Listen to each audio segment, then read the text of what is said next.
Hello everyone. If you've made it this far in our fasting, feasting, and Breatharian course, watching the videos chronologically, as well as actually implementing the teachings, the suggestions, the homework, which include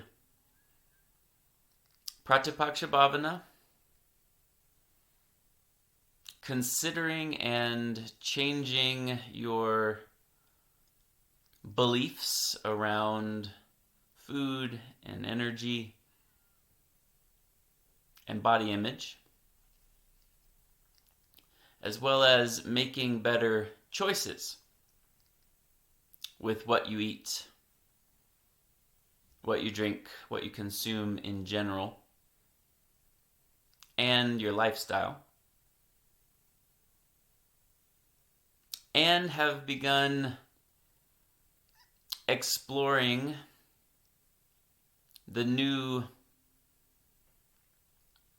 techniques for metabolizing energy and receiving nourishment more closely from the source itself through the practices that I'm laying out for you.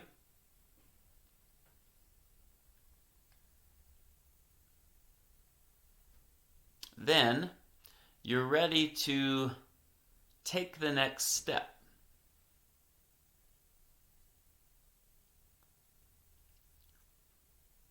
Or at least begin thinking about what the next step might be for you, very specifically, according to your day-to-day life, your schedule, the urgency or calling,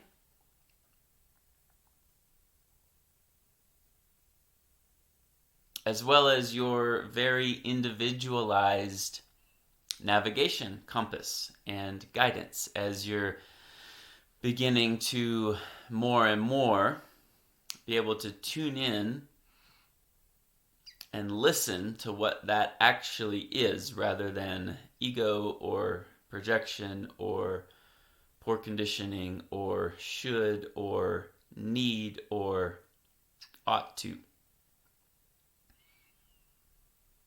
You're starting to reorient and reprogram what feels good and why, what doesn't feel good and why, and if those are in fact accurate or backwards.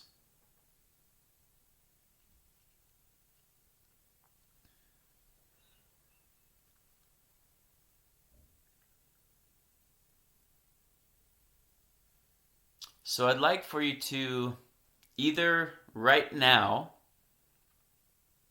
and then pause the video and come back and resume when you're finished doing what I'm getting ready to ask you to do, or watch the full video and then later, right after or another time before you do anything else in this course, write down where you're at,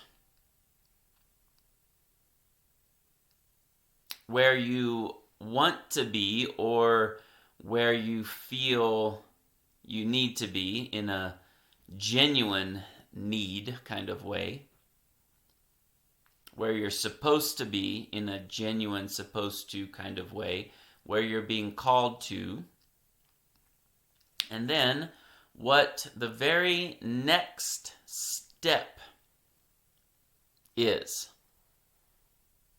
to get there.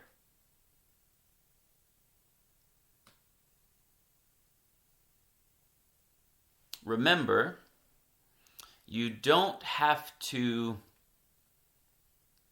become a full-on Breatharian.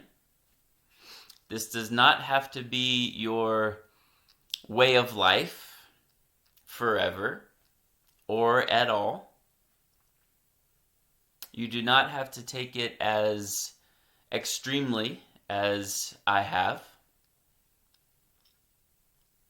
You could stay in the realm of fasting. And even within that, though this course is primarily focused on fasting in regards to food and drink, there are many other ways that you could fast and that I do invite you to fast. Any kind of attachment or addiction, anything you rely on unnecessarily for happiness or fulfillment or meaning, could be relationships, could be clothing, could be social media, anything you do or reach for in order to attempt to fill a void or a perceived emptiness or boredom, or to avoid or ignore present moment communication or discomfort. Could even be plant medicine, could be something disguised as spiritual.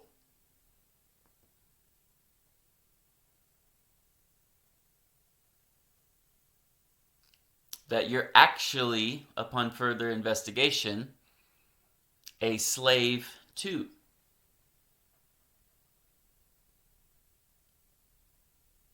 And you're ready to relinquish, or at least loosen, the hold that that thing has on you.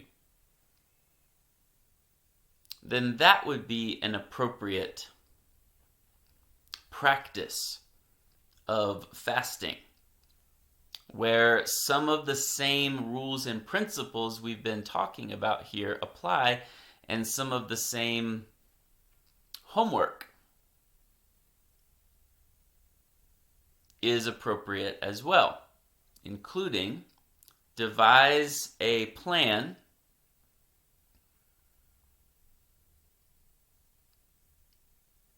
to do without that thing or let go of that thing, or at least take a step back and look at it for a certain either predetermined or present momently intuitively guided period of time. Remember, it could be it could be fasting from feasting or fasting from fasting. So if you unnecessarily rely on some kind of spiritual ascetic practice of going without, and you know that in and of itself has become a superego or a subpersonality that's not serving you anymore, then just like the Father Thomas Keating chocolate bar during Lent example, maybe you decide to fast from the fast.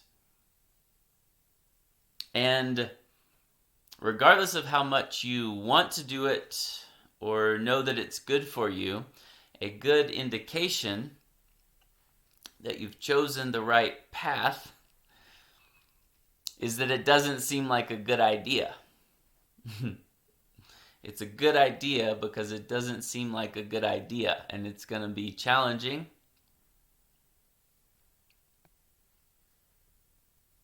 Or it goes against the grain of your pathological belief system that you now know is pathological, but is so embedded in your psyche and in your day-to-day and in who you are, that when that starts to be questioned or uprooted or gone against, there's some discomfort. That's one possible indication that you've chosen the right thing and chosen the right path to let go of. And either during the period of time where you're fasting from that thing or that activity or even from that person, if it is a person, then it might be necessary to have a conversation with them. But it could be anything. That's all I'm trying to say. During the time that you would otherwise be doing that activity or interacting with that person or reaching for that thing, then either do nothing and sit in the emptiness or the void that would otherwise be filling. Sit with what comes up as a response. Observe what's happening in all of the kosha layers, what happens in the body, interior and exterior, what happens energetically, interior and exterior, what happens in your mind and emotions, interiorly, exteriorly, the feeling as well as the expression, what happens spiritually or in yourself or in the realm of belief as these things are challenged, as these patterns are being rerouted, or the train is being stopped in its tracks and asked to go in the opposite direction. Sit with that as it comes up in the absence of what used to be there or in the presence of something else that didn't used to be there. If you're fasting from feasting, if you're fasting from fasting, I keep getting those mixed up. You get the point. Or during that time, choose one of the practices, the new sources of nourishment and energy that I've laid out. And depending on where you are in the sequence of videos and where I am in making them, you may have not gotten introduced to all of them yet, and that's fine. They will be interspersed throughout. But as a reminder, yoga, meditation, pranayama, sun gazing, connecting with the earth, light body, and doing something enjoyable that you love to do. Something actually fulfilling.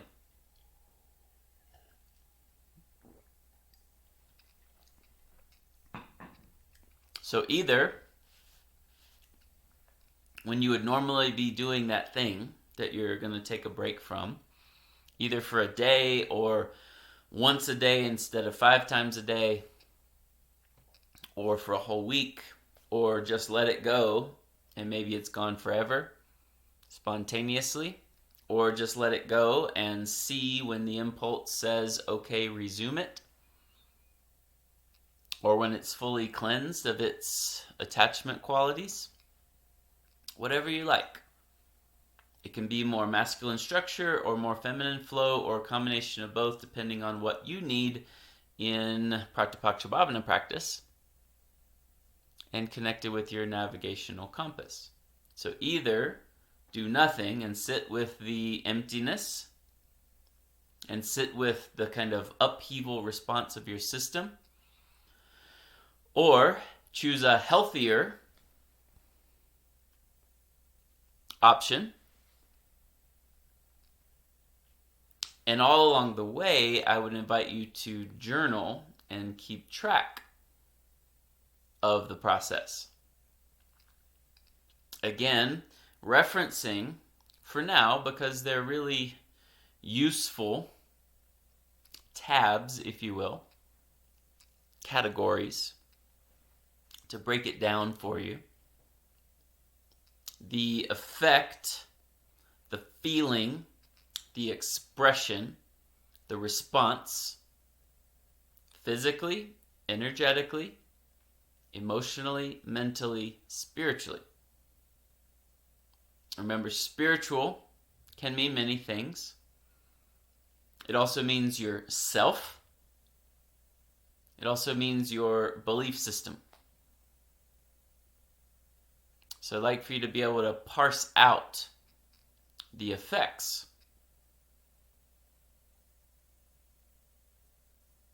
that this all has on your system in each layer, and for you to be able to eventually decipher, discern, and determine if those are appropriate responses, pathological responses, ego responses, fear-based responses, conditioned responses, natural responses, quote-unquote good responses, bad responses, false signaled responses, or appropriate communication responses. Again, remember, at the beginning, you can honor the feelings that are coming up, but not necessarily trust them. Acknowledge them, but not necessarily take them at face value, because most likely they are a complex mixed bag of conditioning, trauma, samskara, ego, projection, shadow, fear, should, need, ought, and old paradigm thinking, as well as moving in the direction of new paradigm thinking as your intuition is coming online, as you're learning these new systems that you can utilize for decision making and for understanding yourself in a healthy way, Enneagram, Ayurveda, etc.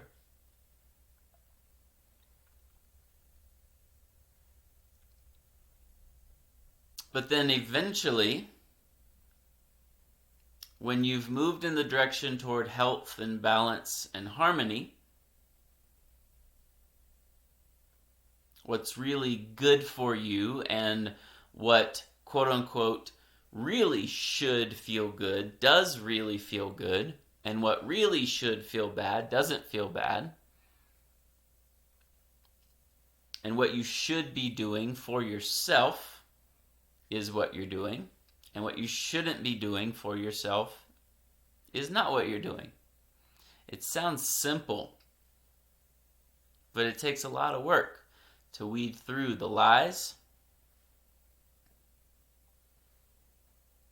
and all of the other snares or misguidance or even other voices that don't have your best interest at heart. You have your best interest at heart deep down. But the surface layer, the personality layer, the ego layer, the mind layer, at first, don't have your best interest at heart and don't necessarily know how to get you there. But there is something waking up in you. The tides are turning, if you will. And that's really good news. You might feel a little shaky and uncomfortable at first, but somewhere inside of you, you know this is right, this is good, this is healthy, this is true. This is authentic. This is you. This is what's best.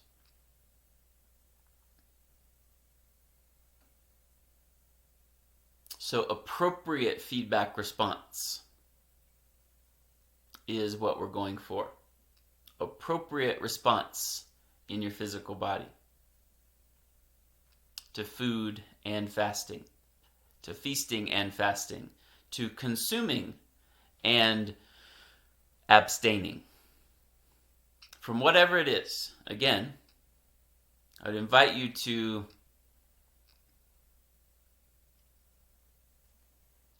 translate these concepts into other areas of your life. But if you're still hanging on for the ride in this course, don't let that invitation steer you away from focusing on food and Breatharianism. Oh yeah, I'll just go over here and fast from these other things and not have to worry about that because suddenly you got scared, or it seems like an uphill climb, or you've lost motivation, or you changed your mind. Stick with me here. I'm just broadening the playing field for an overall and well-rounded approach to fasting, and we could even say getting nourishment more directly from the source in your interior, for your mind, for your emotions, for meaning, for interpretation, for fulfillment in general. And Pratipakshabhavana, cultivating the opposite, disciplining yourself, knowing yourself, planning a trajectory, a path to get there,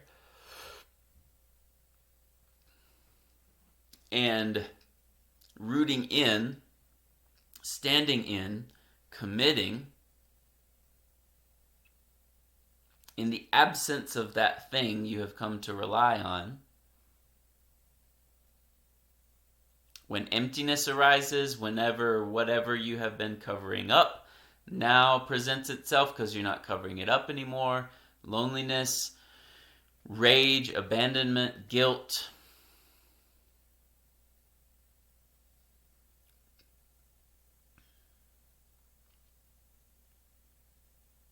to stay with what comes up and not give in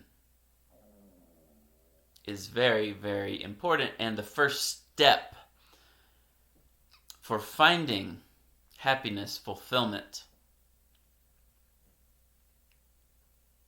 peace, joy, contentment, nourishment, not just physiologically, not just exteriorly, but interiorly as well. From a deeper source, a more reliable source, a more permanent source, or the source itself. The well that never runs dry.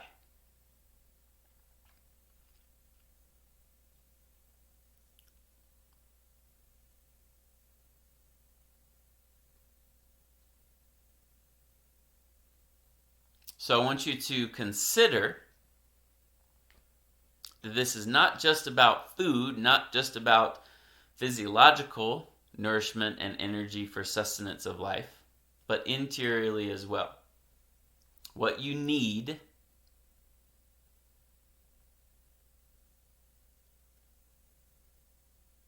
for well-being, vitality,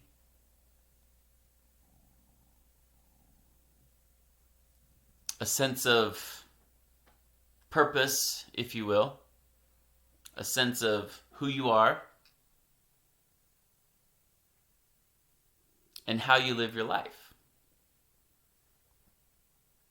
It's possible to have that same graduation from blind, pathological, poor conditioning to balance, harmony, moving in the right direction, health, wellness,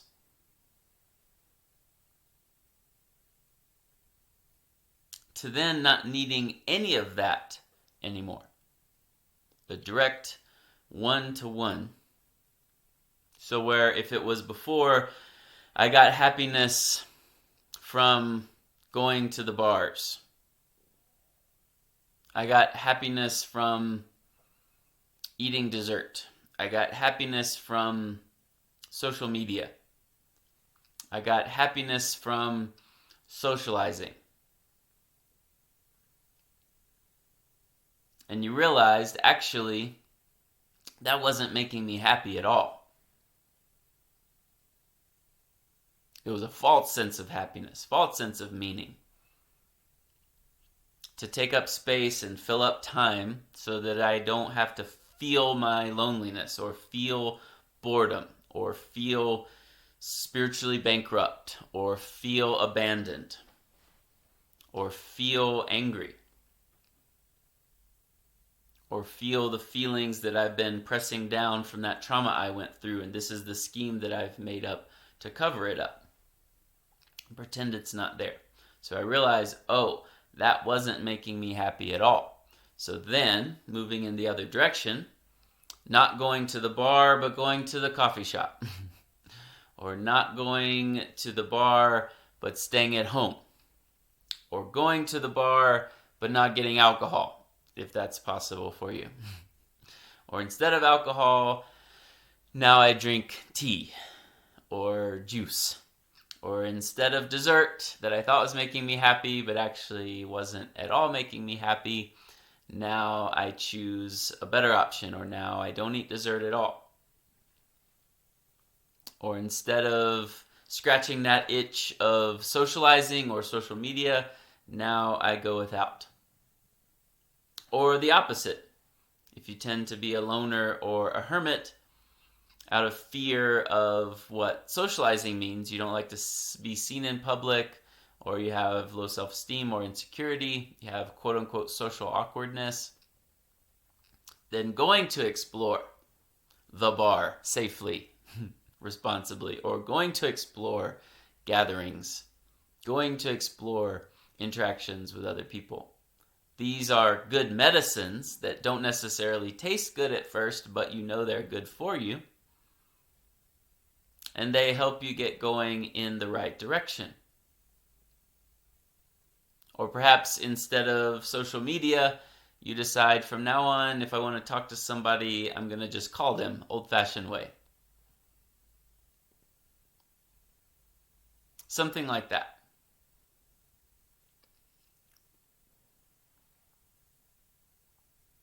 And then once you realize, actually, juice and smoothies and tea make me really feel much better. Actually feel good. Not the false feel good that alcohol brought. Or cookies and cakes. False, very fleeting, temporary feel good. Now this actually makes me feel good. And I now know the difference. And it's now no longer a chore.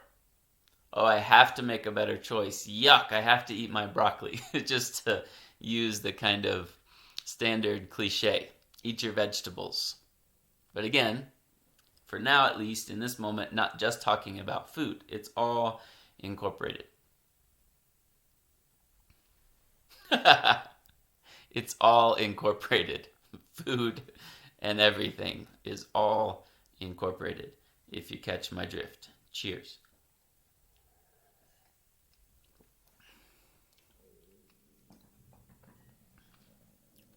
And now it's much more actually fulfilling and enjoyable to meet the friend at the park for a walk and a talk without whatever your usual habitual pattern is. Going for a drink where the altered state is what you rely on for your connection, or smoking together, or whatever it is. So a sober meeting with a good old-fashioned conversation was Pratipakshabhavana before. Felt a little scary because you don't know how to operate without the attachments that you had relied on before. Now you realize, oh, that's much more enjoyable, much more natural, much less burdensome, and I feel free of the need that I used to have to make me feel comfortable, or to make whatever pain or discomfort or awkwardness or friction go away. But again, just like people who crack their necks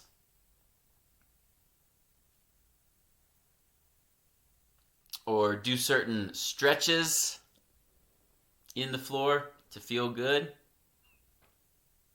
certain like twists and pops of their spine, there was tension building up and that feels much better now. Then it comes right back. Or even massage. Feels great to get a massage. My therapist worked out all my kinks, but then 2 days later or a week later, they come back and you gotta go get another massage. It wasn't actually lasting. These are just examples. So the new way now feels actually better. You're beginning to be reoriented to what actually feels good and should feel good and what actually doesn't feel good and shouldn't feel good. In fact, if you begin eating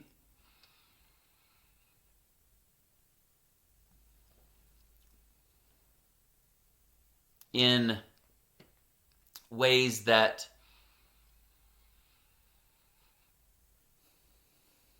support your actual health and healing and harmony, if you stop eating foods that you were sensitive to before, and maybe you didn't know that you were sensitive to them before, but actually it started kind of catching up with you. Then when you cleanse your system of gluten or dairy or sugar or a bunch of carbs, then your system becomes more sensitive to that. And there's kind of a transition period where now, before it was in fact affecting you, but you didn't know it. Now you know it because your sensitivities have become realigned, rebalanced.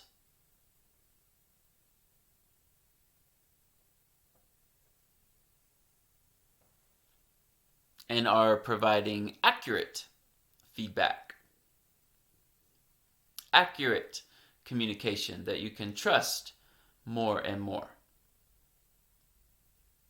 So the side effects that you had before with a certain kind of food, you didn't perceive it as like an allergy or something that was affecting you adversely.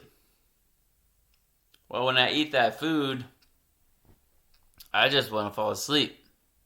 That's just how it is, food coma. But you didn't realize it's wreaking havoc on you digestively, or many other ways perhaps. So whereas before that belief was that's just the way it is, and you've begun to question, is that the way it has to be? That's the way it has been. But is that the way it needs to be, has to be, should be, will always be? Oh, it's not just everybody gets tired after they eat, food coma. It's that particular food, I realized. And I took that out, and my sensitivities have rebalanced themselves. Now it feels good, actually good, not to have that food or that ingredient, or again, any of the other lifestyle habits or addictions or patterns that we're talking about. Whereas before it was difficult to go without it because there was a codependent relationship. Now it feels really good to do the opposite. You're going now in the right direction. And now, whereas before your sensitivities were kind of dull and numb, not realizing how it was affecting you, but it really was. So now when you've cleansed it out, when you eat that thing or do that thing, you're more sensitive to it, and the actual communication in real time will let you know, oh, that's right. It's affecting me more directly and more acutely now. And for a while, that can be very liberating and feel very good to no longer be a slave to this other slave master that you didn't even know was a slave master. And you can stay here in this new kind of lifestyle, with these new choices, with this new system. And I would recommend that you stay there for long enough until you get the true calling to graduate to the next. Because eventually, these also become needs. Even healthy habits can be, remember the golden chain of sattva, I said in another video, where even tools and techniques and choices that once brought peace and health and balance, you now are reliant on them.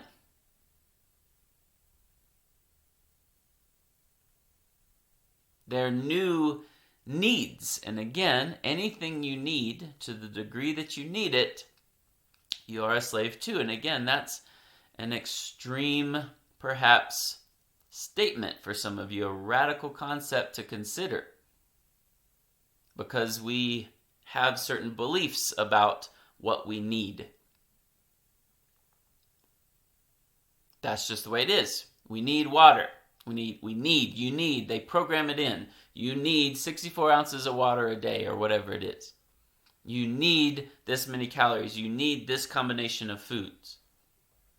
You need social interaction, or you need to be alone, or you need certain kind of energy or vitamins.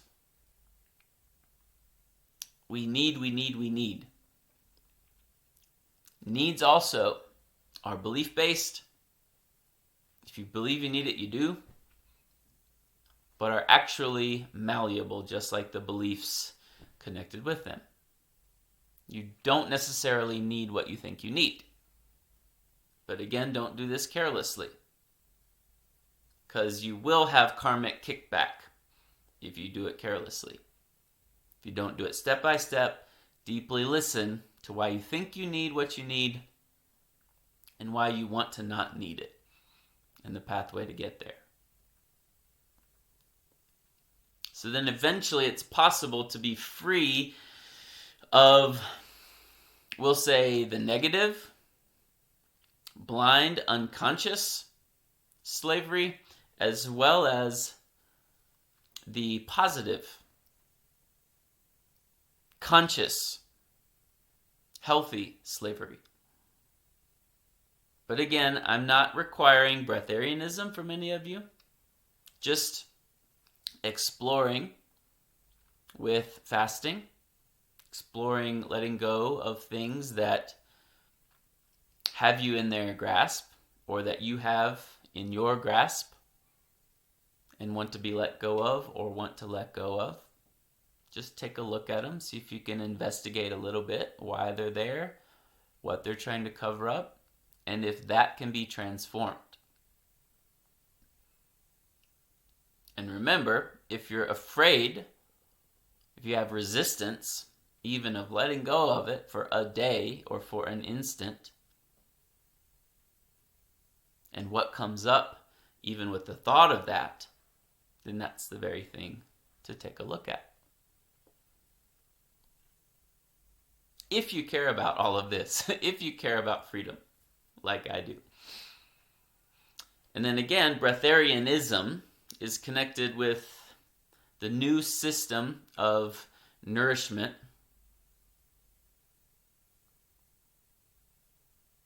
and sustenance for life, new processing and metabolizing of energy more closely to the source, which could be through these practices or directly from the source. But we can equate that also to freedom from the need for food, which also includes liquid, or freedom from the need of anything at all, anything for happiness, fulfillment, sustenance, anything, because the source itself is not a thing. When we're talking about it, it's a concept, which is a thing. But the source itself is not a thing. The source itself is that from which all things come.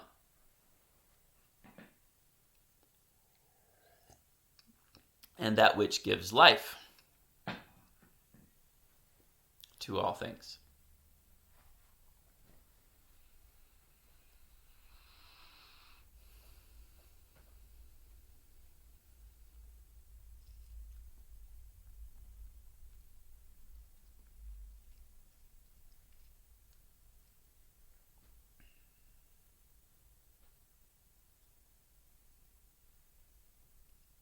And so, now, back to the explicit conversation about food and fasting and breatharianism.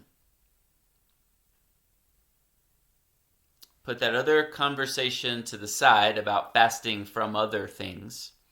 We're focusing again now on food,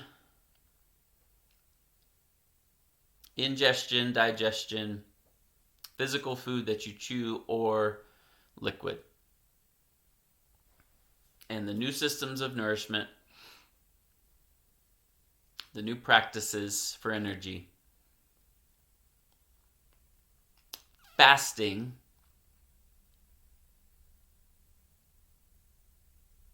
to whatever degree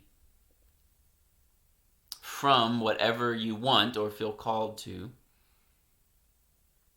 for however long in order to get where you want to get, where you need to get in a true need, where you're supposed to get, where you're being called to get in a true way. So, maybe last time I invited you to pause it, write down some stuff, and then come back. You didn't do that. I'll give you another invitation now. Or again, you can wait till after the video, but I actually want you to do this. So remember all the other pieces of homework that we've done that I hope you've also done. They're not just suggestions, but the way you do it can be unique to your learning style or the way you like to write or draw. But it's important to be concrete about it, to actually do it. Not just for the record, so to speak, but also so that you can share and so that you can keep track of your process and progress. So, I want you to write down where you are in regards to food, eating, consumption, ingestion, digestion.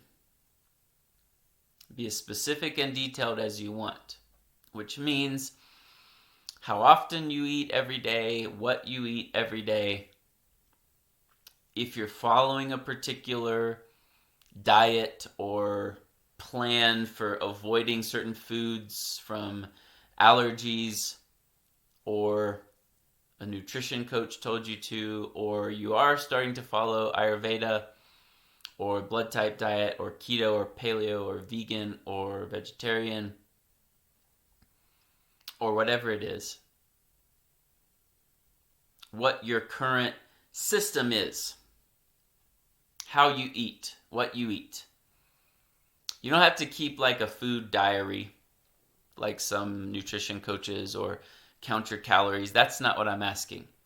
But in general, I eat 3 times a day, or I snack during the day and eat a meal at night, or I eat breakfast and then a light meal, and my heavy meal is here, or mostly juice and smoothie, or paleo, or I don't think about it at all.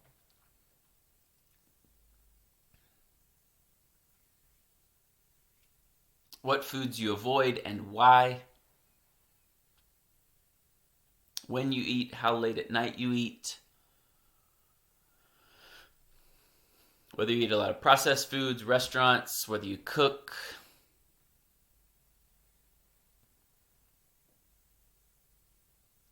Whether you focus toward organic, how you shop at the store, what you look for, what recipes you use.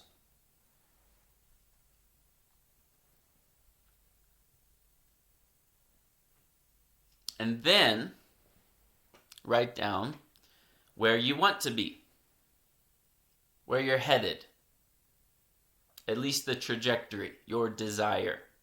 Like for me, my desire was and is, and it started in 12, I think. When I was reading these accounts of the monks and yogis and sages and masters going long periods of time without food and water and sleep, which again is for another conversation. How they were doing that, and I wanted to at least experience it. And then I wanted to make it a lifestyle. And then I experienced it, and then I made it a lifestyle. The bottom line for me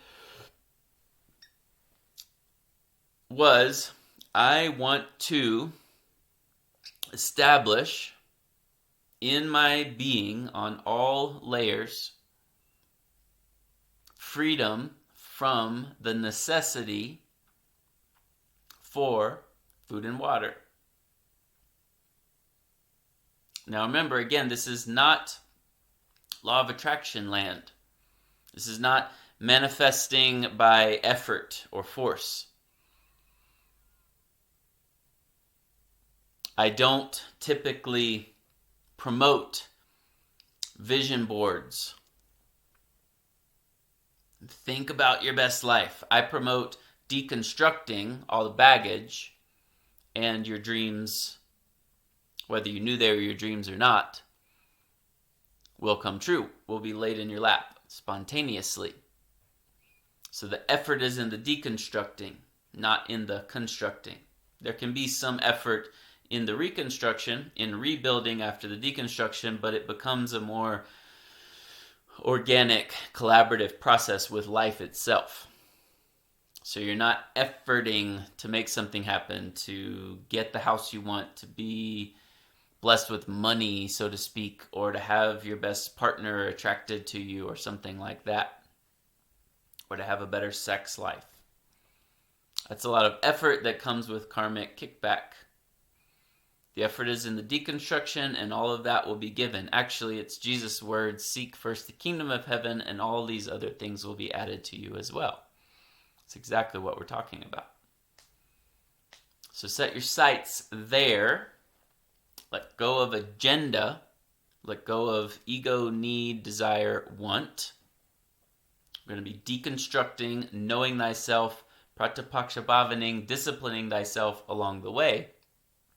But writing down specifically where you want to go, where you're feeling called, simply sets a magnetic morphic field to get you there. If it's genuine, again, if it's not coming from ego.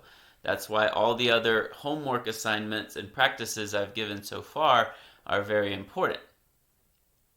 Maybe a month ago or a year ago or whenever it was, your desire, where you want to go, would have been much different and would have been weight loss based, or would have been body image based, or would have been super spiritual ego based, or try to prove something, or achievement based. But now you've tuned into the Enneagram and you realize, oh, just like I did, my first desire to run away to a monastery, though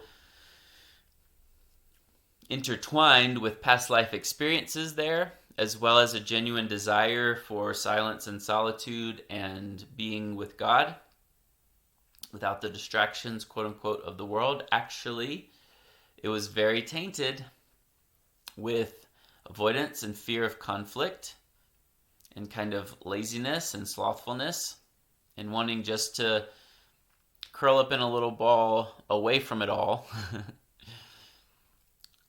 and not deal with the complexity of daily life. So that's a whole other story altogether, of course, for how that's all been rebalanced for me and reorganized in a brand new way. And I'm actually enjoying life more than ever, enjoying interaction more than ever, enjoying the world more than ever, enjoying this hologram, feeling actually fulfilled. But it took a long, arduous process to get there. I wouldn't trade it for anything.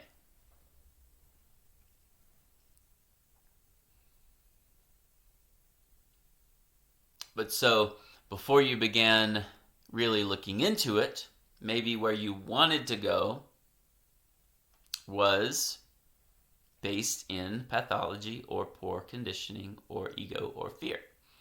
Now you're getting a sense, and it can change, of course. This might be the first time you're writing it down. In the arena of fasting, feasting, breatharianism, from what you just wrote down, where you are now, and you could also incorporate the koshas, where you are now energetically with food. I have a drop in energy during this time every day, and I feel like I need an uplift, so I eat my whatever it is. Or it could be emotional. Where I am right now is every night before bed I start getting sad. I start feeling lonely. Or when the sun goes down, I start thinking about wanting a partner, or I think about the partner that I lost. And my favorite thing to do is watch Netflix and eat ice cream. Consider how that's connected too. Netflix and ice cream. Or social media and marijuana. Who knows? There are these strange connections that we make that create a whole nexus of a pattern. Netflix and ice cream. Hanging out with that friend and marijuana. Going to the bar, getting a drink, and hoping to meet someone. Or dating apps at the coffee shop. Or pizza and swiping left. Who knows? All the combinations that keep that thing in a codependent relationship with you and vice versa.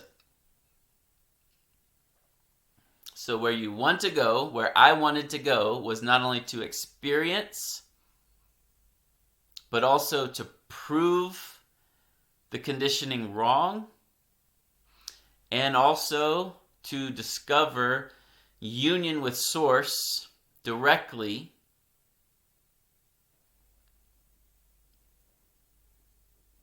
which I can share more about later, has happened in, again, as I said, an embodied way, not just in principle or not just higher knowledge. Yes, I'm one with all things. Yes, I'm one with Source, but an embodied through all layers way, which deepened my relationship with God that I have had and been, quote unquote, chasing and pursuing and developing and deepening, cultivating my whole life since I was a kid. But this turned it up a notch. Oh, wow. Full on union with Source to deepen my connection with God and thus deepen my relationship with life, which has been a big reason why I am now enjoying life even more from a non-dual kind of perspective and approach. God is not other than life. Life is not other than God. Feasting is not other than fasting. Fasting is not other than feasting. Ooh, but that's for another conversation.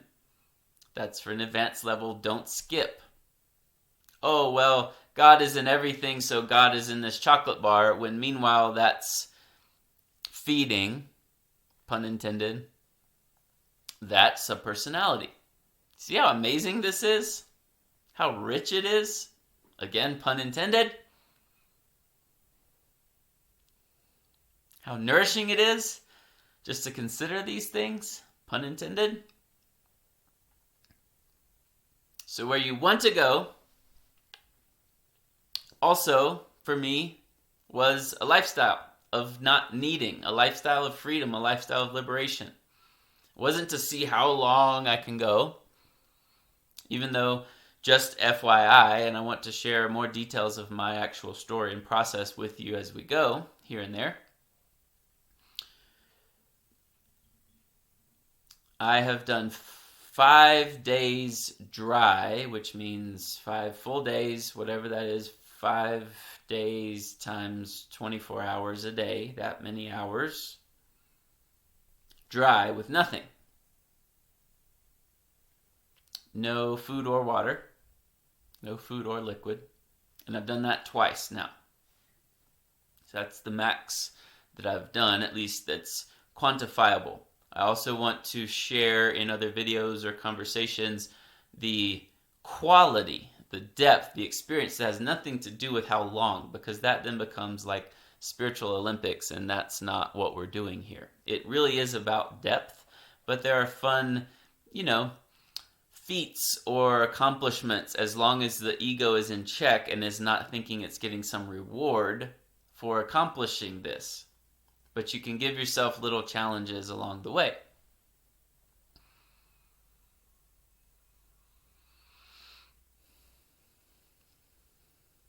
So I have done 5 full days twice now of nothing. And the experience is profound. Stronger, lighter, more grounded, clearer, more sensitive, connection to source, more empathic, might even say more psychic, but that's also to be clarified at another time because that word is very overused as well. More connected to myself, to Christy, to all of my interactions during that time. More energized, more vibrant, more one-to-one, moment-to-moment with Source itself. So those goals that I set for myself at the beginning, what I was desiring, more direct union and experience with God, freedom, liberation from codependency, proving conditioning wrong, and experiencing what these monks and yogis in the accounts I was reading were experiencing, to see if it was actually true, what I was intuiting, and it is. So any of that could be where you want to eventually go. Even if it's just healing your relationship with food, healing your relationship with your body image. And when I say just, that doesn't mean to downplay it. It just means it's just that and not what I just described. But for you, that could be the most profound thing in your life and what you came here to do and learn and experience at the highest level. So the next step is not necessarily better or more advanced. Highly individual, remember. So, from where you are to where you want to go, and even where I want to go, now that I've accomplished that, it's where I am. Where I wanted to go is now where I am. So now where I want to go is even different, which I can also share at another time. So it'll change. But from where you are to where you want to go, what's the next first step to get you there?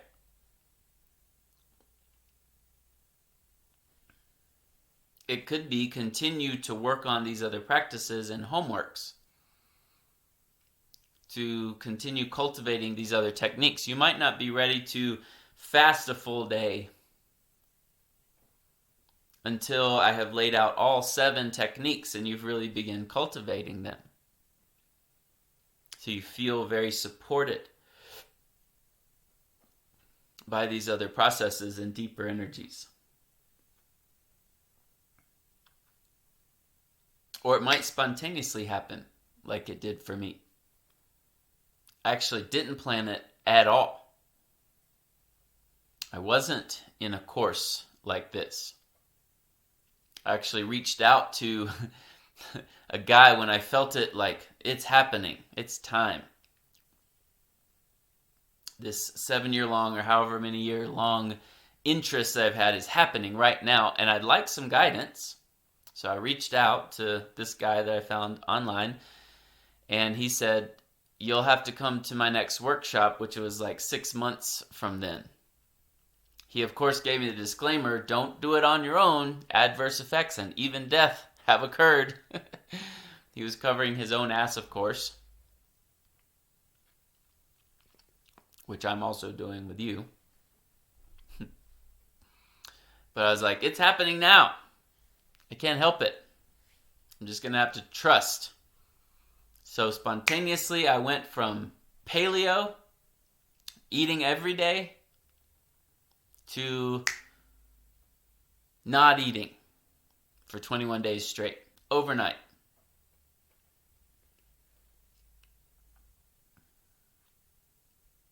So it wasn't necessarily a planned out and strategic process.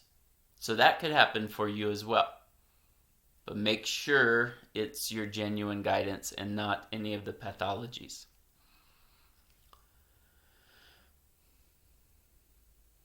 So maybe you want to continue cultivating all this other stuff, learning the different tools and techniques. There is no rush, or maybe you're ready to get going. Once you've begun, don't do this until you've begun the other homework and really started understanding it, making better choices, Pratipaksha Bhavana, getting to know Enneagram, Ayurveda, and other things. And then, maybe you eat 1 meal less a day. Remember, it's not just going without, it's replacing it with a different kind of energy. It is common, it is normal to experience what's perceived to be a little kind of weakness. But I want you to ask yourself and get in touch with true hunger versus just habitual hunger where your stomach is growling. Just because your stomach growls doesn't mean you're hungry. Just because your stomach is growling and you think you're hungry doesn't mean that your energy is actually dropping. So the connection between hunger and energy dropping and body asking for food versus ego asking for food, or tongue or taste buds asking for food, or conditioning. For another video, when I give you some options for like what to eat when you eat, and how to listen for when to eat and how to plan that or to intuit that, we're going to talk about eating only when you're hungry, which requires great deep listening. Or eating only when and what the body says, which again requires great deep listening. But for now, if you do without a meal that you normally would have, or go 1 day without eating, I would suggest that you do it gradually to keep you safe. But say you want to go a full day or a full weekend or a full week even without physical, solid, chewable food. There is a scheme that this other guy that I followed just for a little bit, though I didn't follow his method or anything, but there's a good suggestion that he gives, and I didn't go to his workshop. A process to lead up to it would be something like, if you're still eating meat, go from eating meat to just vegetarian or even vegan for X period of time. And then after that, go to just smoothies. Then from smoothies to just juice. Then from just juice to tea, broth, and water. Then from tea, broth, and water to just water. Then from just water to dry, if you want to do dry. And then the same amount of time, the same trajectory coming out of it, if you're going to reestablish that kind of eating. If it was quote unquote just a fast for a period of time and it's not going to maintain for like a year or months or a lifetime, then after dry, then just water for a period of time, then just water, broth, and tea for a period of time, then just juice for a period of time, then just smoothies for a period of time, and then vegetarian or vegan, and then meat again if you want. So you can rewind and write down that scheme if you prefer, if you'd like to do something like that. But because this is a highly individualized process, that is one way you could do it. Or if that next step could be, if you've already done vegetarian or vegan, the next step could be just smoothies for a week. If you've already been doing just mostly liquid for a while, then your next step is just water, tea, and broth for a while, or juice, or whatever the next step that I just laid out is for you. Or it could be your own version of that. So again, no bedtime snack. And this is the next step and is different from just going without that thing you're attached to. It's actually changing your caloric intake, or actually removing a whole meal, or actually removing a whole food group, or removing a whole thing that's going to really present a so-called deficit, where you used to have this and now you don't. And it will be shown energetically, where you need to rely on yoga, meditation, and the other all 7 practices to supplement and to energize. So whereas before, if you're just doing without social media or alcohol or marijuana, that's just an addiction or a codependency that you're looking at, an attachment that you're looking at. You don't necessarily need to supplement that energetically. You might want to supplement that as something else to do in the place of it, as I was saying, but it's not because you need the energy. Here, I want you to be very mindful that you're taking away an energy source. So therefore, before you've graduated to the full-on thing, you have to root down and implement these other energy sources, these other practices to supplement as a replacement for your health and well-being. This is very important. So for the addiction, the attachment, looking at it that way, you don't have to replace it with a different energy source. You can either sit in the absence of it and the upheaval of response that's coming up and record and write down your conditioning around it, or what it's revealing: loneliness, abandonment, guilt, etc., boredom.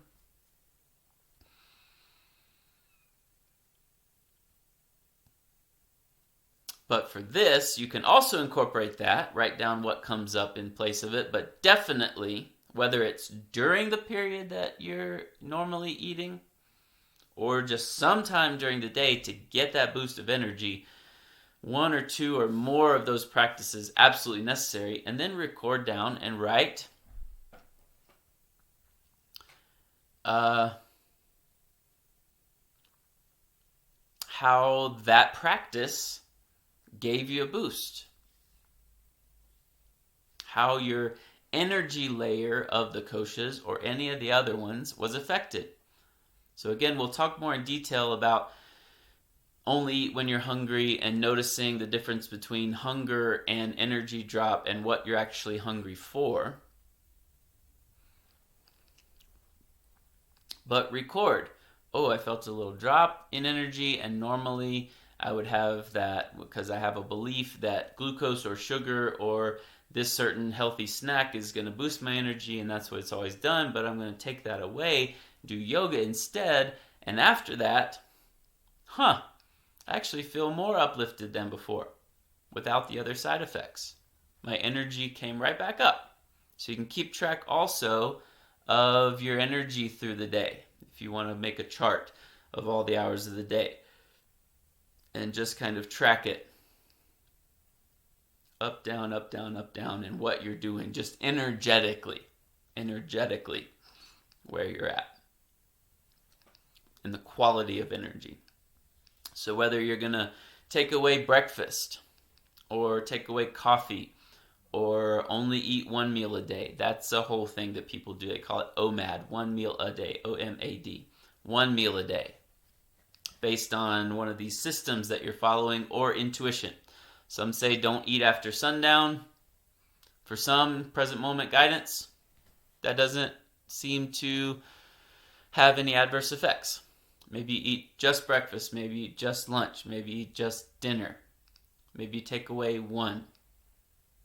Maybe you go from solid food to just liquid, or from meat to no meat, or from vegetarian, vegan to just smoothies, or from smoothies to just juice, for just one day, or for just a weekend, or for just a week. So, where you are now, where you want to go, and the first step to get there. Again, there's no rush. Or at least the very next first step that you're feeling called to do, even if you can't quite establish the connection between how that's going to get me there, but you know this is the next thing, because that started happening to me too. Direct intuitive guidance. I remember when I had the idea, the next thing is a 3-day dry fast. And so I did that. It went from this to this to this to 3-day dry fast. And then 4-day, and then 4.5, and then 5-day dry fast. So though I've done 2 5-day dry fasts, I've done many, many, many 3 days. And many, many 4 days. And 1 or 2 4.5 days. And 2 5 days. Anyway, you know, this is the next thing I want to do. I'm ready for this. I feel supported by the homework. I feel supported by these practices. I feel supported by Kemper. I feel supported by this guidance. I've gotten things going in the right direction. I have a good grasp on it about commitment and discipline and ego versus not. And I'm ready to take that step as you begin this. Because it can be dangerous if you don't do it responsibly and in the right way. So please don't do it haphazardly, carelessly, mindlessly, egoically. Do it consciously. Do it in the right timing. And do it joyfully. Do it curiously. To experiment with consciousness in this beautiful life, this beautiful place, this beautiful playground that we've been given.